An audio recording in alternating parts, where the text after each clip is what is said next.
see Sleepy Joe with the little circles? He puts them very far away, so far away, and then he comes up with the mask. He's like 100 yards from the nearest human being. He's got a mask. He feels good about the mask. I wonder, in the debate, it'll be him and I on the stage. Is he going to walk in with a mask?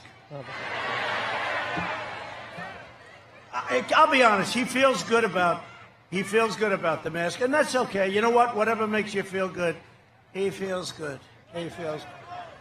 I mean, honestly, what the hell did he spend all that money on the plastic surgery if he's going to cover it up with a mask? Seriously. Now, to be fair, the mask does not cover up that alfalfa field he had planted in his forehead. That's true. But he has had Botox or fillers or something, or maybe even a facelift, which is fine. You know, that's his thing. Also, I don't know about these things, but what? I'll help with you respect to that alfalfa field, that seems to have grown fallow over the years. I don't see the hair plugs don't seem to be holding up over time. Yeah, well, that happens. Does it? Oh. Maybe he can get his money back. Interesting. Or redo. President Trump also was saying this 47 months into his administration. You know, I'm just thinking, but I did more in 47 months than he did in 47 years. Approximately, but I'll give him some latitude on per the symmetry. And he also made mention of others, you know, the individuals who will essentially drive the policy agenda under a Harris-Biden administration, the Socialist Spice Girls. They have different concepts, right?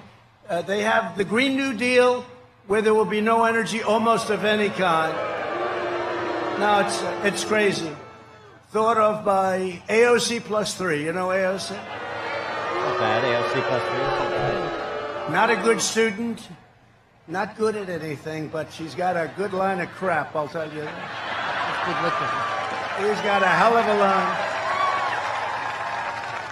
And she's got, you know, she's radical left, but she's not as bad as some of them. How about Omar of Minnesota? We're going to win the state of Minnesota because of her, they say.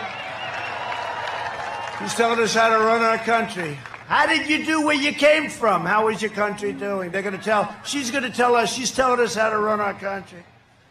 And you know what? The Democrats in Congress, you have to see what they're doing. Their stance on Israel, it's like a whole different world. It's like from 10 years ago, it's like a different world. And we want to keep our world the way it was and the way it's going to be. We've got the greatest country on earth, and we're going to keep it that way. We don't need socialists, and we don't need communists telling us how to run our country. We don't need socialists. We don't need communists telling us how to run our country. Back to another one of those binaries, those points of contrast. Free markets, command control.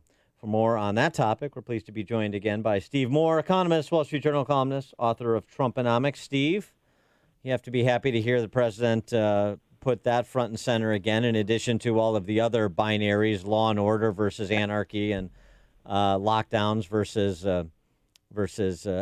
free assembly movement, commerce among a free people. Well, hi, Dan. Hi, Amy. And by the way, I get to talk about my favorite subject, free markets. That's awesome. So I'll give you one statistic that I was reading this morning. You know, the Federal Reserve Bank of Atlanta puts out a report that comes out about every week that tracks where the GDP is headed. It's called GDP Now, and it's the best forward-looking indicator for what's going to happen with respect to the. We're going to get a big third quarter GDP report, you know, in terms of national output. It'll come out. This is going to be a huge October surprise. It comes out probably about 2 weeks before the election, and the latest forecast by the Federal Reserve Bank is that the GDP for the third quarter will be 31% growth. That is so off the charts. It is going to be a huge lift for Trump, and it's going to basically show that this V-shaped recovery that Trump is talking about is well underway. Now, there's a lot of work to be done, but you're right, Dan. I mean, I really do believe this is a total conflict of visions in terms of, you know, do we want massive increase? or do we want the free markets? And look, Trump isn't always for free markets. I argue with him a lot. I mean, he's a big spender and things of that nature. But the fundamental direction is pro-business, and this will be, not just about the economy, but I think as the economy continues to improve, it'll be a big lift for Trump come November 3rd. Now, I know our horizon is only November 3rd because of the election, of course, but that 31% GDP number, if it approximates that, obviously that's a bit of there's a lot of helium holding that number up in the form of federal spending. So yeah. Well, you're right for two reasons. One is a lot of it is government spending, and we don't like that. Government spending doesn't stimulate the economy, but the other thing is that we lost about 40% of GDP in the first half of the year, so this is a pickup of the lost ground. But it does show. By the way, those numbers, Dan and Amy, they're much better than the Federal Reserve thought they were going to be 6 months ago. The Congressional Budget Office, every private economic forecaster, including myself, we all thought it would be a much slower recovery. And we're already down to 8.5% unemployment, and the Congressional Budget Office didn't think we'd have an 8.5% unemployment rate for another year. So, we're running ahead of schedule. Yeah, but that unemployment number is going to go up during the winter months when, we've been doing this outdoor dining thing, and I've heard thousands of Chicago restaurants are going to close for good in the wintertime and never reopen because they can't. No, that's a great point, Amy. I mean, there are a lot of businesses that are very much at risk, and we are not out of the woods. I think you made a great point. And, the only politicians would think that a restaurant or a store can be profitable with, 40 or 50% of their customer base. I mean, it's just 25% here. Pardon? We only have 25% here. That's the 25%, amount of people allowed indoor. Yeah. Now they're talking about here where I live, in Virginia. They're saying, well, we're going to put heaters outdoors, and people can eat outside. And I'm like, you've never been to Chicago if you think you can eat outside in December with heaters. But what are you going to be in 2 feet of snow? So you're right. This is a real challenge, and I am still quite frustrated that so much of the economy remains locked down, including schools. We talked about this last week. The numbers are getting better and better on COVID in terms of, hospitalization rates are way down. Cases are falling. Positive cases are falling. So the trend is really pretty strong. And we've learned the lesson that lockdowns don't work. I mean, just look at New York and New Jersey and Massachusetts, the states that have the highest death rates. Or look at Illinois. You've had one of the highest death rates in the country, and you've had some of the strictest lockdowns. Well, the additional concern of lockdowns in this country, lockdowns in Western Europe, a second round perhaps starting in the UK, but perhaps Spain and other Western European countries as well. How much of a concern do you find lockdowns among our trading partners? It's a big problem. Really good point, Dan. I mean, Britain is insane. What's going on in Great Britain? What's going on with Boris Johnson? He's turned into one of the worst leaders. He was supposed to be a kind of free market guy, and he's turned into Stalin there. I mean, you can't do anything in Britain, and so it hobbles these economies, and we are in a global economy. And I think you're right. One of the reasons the stock market, fell so much in the last 3 or 4 days. Yesterday was a good day, but the previous days were so bad. Is I think there's a lot of worry about investors. Concern that a lot of these other countries are going to start locking down their economies again, and that would be catastrophic. I mean, look, the one lesson we've learned over the last 6 months, hopefully, is that lockdowns are not a good policy. And what we ought to do, I mean, I said this last week, and this is what Scott Atlas, the guy at the White House who's the new medical expert, is saying, is, we have to protect the vulnerable people. But that doesn't mean you have to treat everybody equally. A 12-year-old, it doesn't say, face the same risks that a 82-year-old does. I mean, and yet the left wants to treat everyone the same. Everyone has to abide by the same rules when we know that there are certain segments of the population that need to be protected, but that doesn't mean everybody has to be. Well, the new lockdown rules in the UK is closing the pubs early, but they're still having kids go for in-person learning.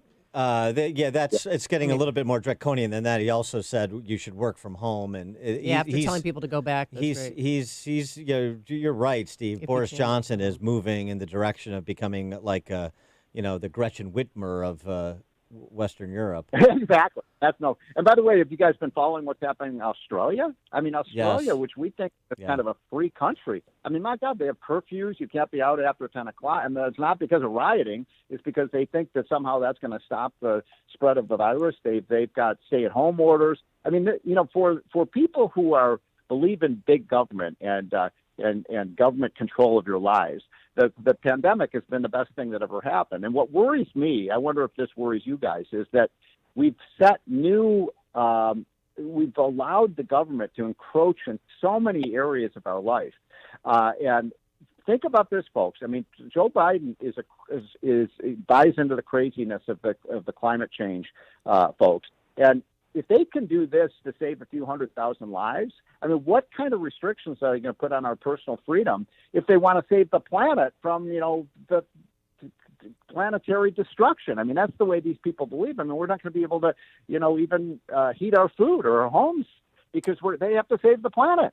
Absolutely. I mean, the precedents are wildly dangerous, and this is why it's so important to have somebody like, an attorney general like Bill Barr at the Department of Justice rather than whatever may come under a Harris-Biden administration. I mean, there's obviously talking about the economy and matters to people's personal household budgets. That's real too. But I mean, just in terms of the entire composition of this nation, that really is at stake on November 3rd. Well, you know what? People have not read it. By the way, I've never met Bill Barr. I just don't run in those circles. I'm not a legal guy. I interviewed him a couple of weeks ago. Oh, So. He said to say hi. Well, I want to get. I wonder if I can get that and download that. On, did you do it a podcast? Or? Yes.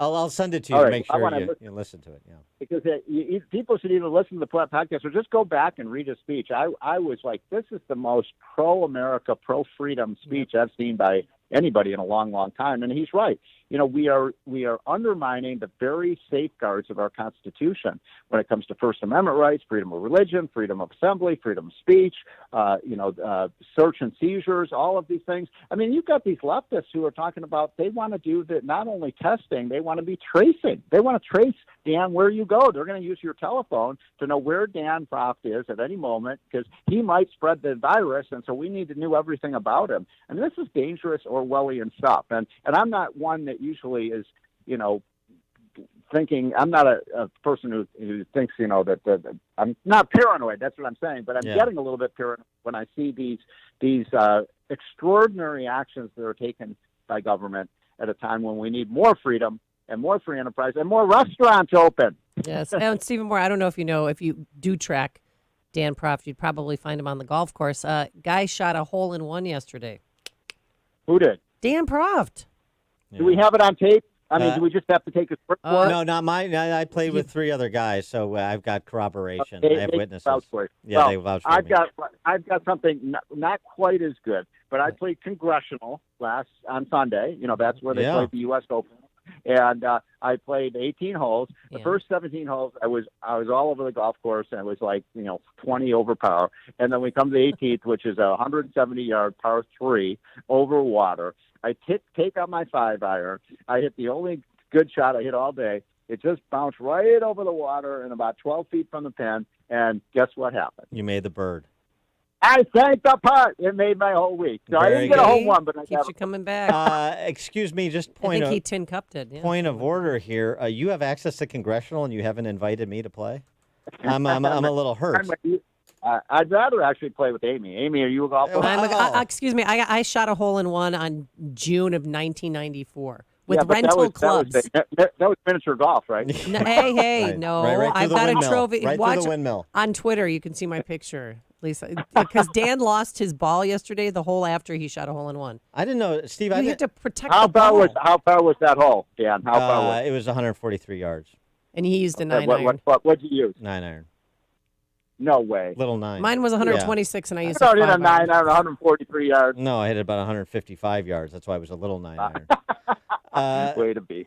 Steve Moore, economist, Wall Street Journal columnist, author of Trumponomics. Steve, thanks for joining us. Okay. Have a great week, guys. Bye. Thanks. And he joined us on our turnkey.pro answer line.